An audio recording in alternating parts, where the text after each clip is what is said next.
Assalamualaikum warahmatullahi wabarakatuh.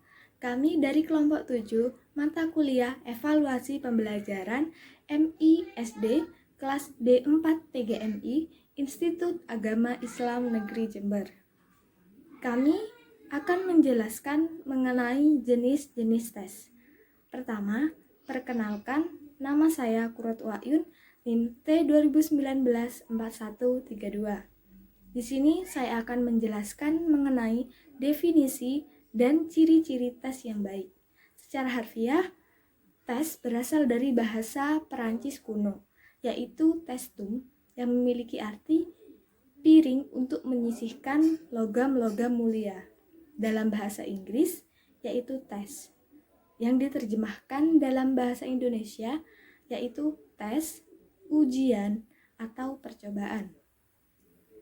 Dalam evaluasi pembelajaran, yang dimaksud tes adalah cara yang dapat digunakan oleh guru dalam pengukuran dan penilaian dalam bidang pendidikan, yaitu pembelajaran.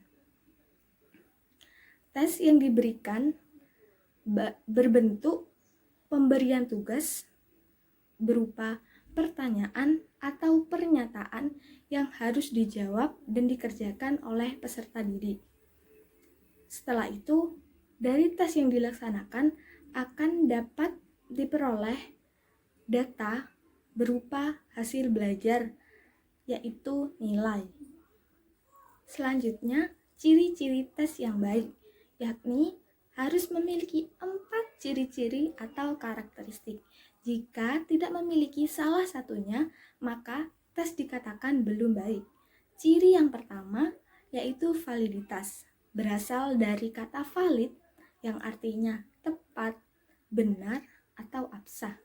Jadi, validitas adalah ketepatan, kebenaran, atau keabsahan. Tes dikatakan memiliki validitas apabila hasil belajar dengan secara tepat, benar, atau absah dapat dicapai dari hasil belajar siswa setelah melalui proses pembelajaran. Yang kedua yaitu reliabilitas. Tes dikatakan memiliki reliabilitas apabila hasil belajar yang dicapai yakni stabil atau nilainya itu stabil. Yang ketiga yakni objektif. Objektif artinya kenyataan sebenarnya. Jika ditinjau dari materi, maka tes itu soal-soalnya diambilkan dari materi yang sudah diajarkan sebelumnya. Jika ditinjau dari penentuan nilai, objektif terhindar dari unsur-unsur subjektif seperti tambahan nilai jika tulisan rapi ataupun karena rasa kasihan guru. Dan yang terakhir keempat, praktis dan ekonomis, yaitu tes dikatakan praktis dan ekonomis apabila mudah, yaitu sederhana dalam artian tidak memerlukan biaya, tenaga, dan waktu yang cukup banyak. Selanjutnya akan dijelaskan oleh teman saya.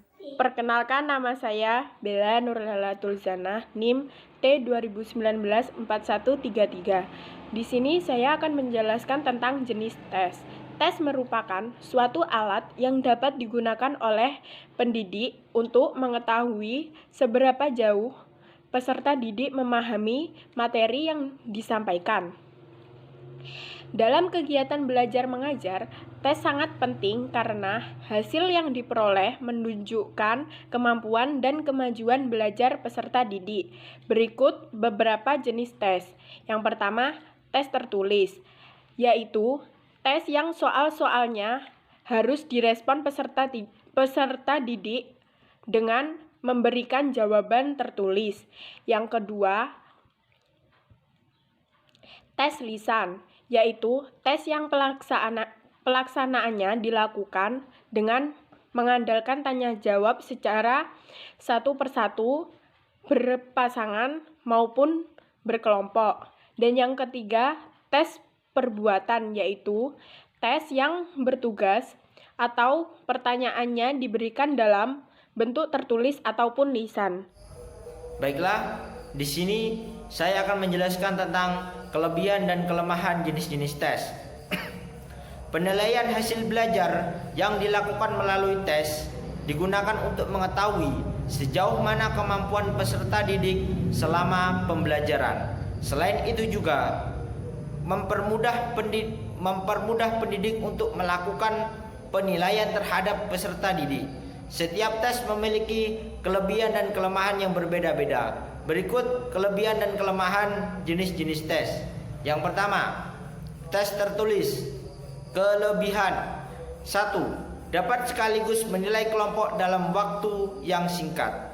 2. Bagi peserta didik ada kebebasan memilih dan cara menjawab. 3. Karena pertanyaannya sama dan isi pengetahuan yang dinilai tiap peserta didik sama juga. Yang kedua, kelemahan. 1. Tidak dapat menilai individu dan kepribadian peserta didik. 2. Mudah menimbulkan kecurangan dan kepalsuan jawaban. 3. Mudah menimbulkan spekulasi bagi peserta didik yang akan dites. 2. Tes lisan. Kelebihan: yang pertama, lebih dapat menilai kepribadian dan isi pengetahuan peserta didik karena dilakukan secara face to face. Yang kedua, jika peserta didik belum jelas mengenai soal yang diberikan, pendidik dapat mengubah pertanyaannya. Yang ketiga, untuk mengevaluasi kecakapan tertentu. Yang keempat, pendidik dapat langsung mengetahui hasilnya. Kelemahan: 1. Jika hubungan antara pendidik dan peserta didik yang dites kurang baik, dapat mengganggu objektivitas hasil tes. Yang kedua, sifat gugup yang dimiliki peserta didik dapat mengganggu kelancaran jawaban yang diberikan. Yang ketiga, pertanyaan yang diajukan tidak selalu sama tiap peserta didik. 4. Yang keempat, untuk mengetes kelompok memerlukan waktu yang sangat lama. Selanjutnya, tes perbuatan. Kelebihannya: yang pertama, pendidik dapat dengan mudah mengamati proses pelaksanaan tugas yang dilakukan oleh peserta didik. Yang kedua, pengetahuan, keterampilan, sikap, dan kebiasaan peserta didik dapat langsung dinilai. Kelemahan: yang pertama, pelaksanaannya dengan peserta didik yang tidak terlalu banyak. Yang kedua, keterbatasan peralatan, tenaga, kemampuan, pengamatan, dan pengalaman yang melakukannya. Mungkin cukup sekian dari saya. Kurang lebihnya mohon maaf. Bila fisabilil haq fastabiqul khairat. Assalamualaikum warahmatullahi wabarakatuh.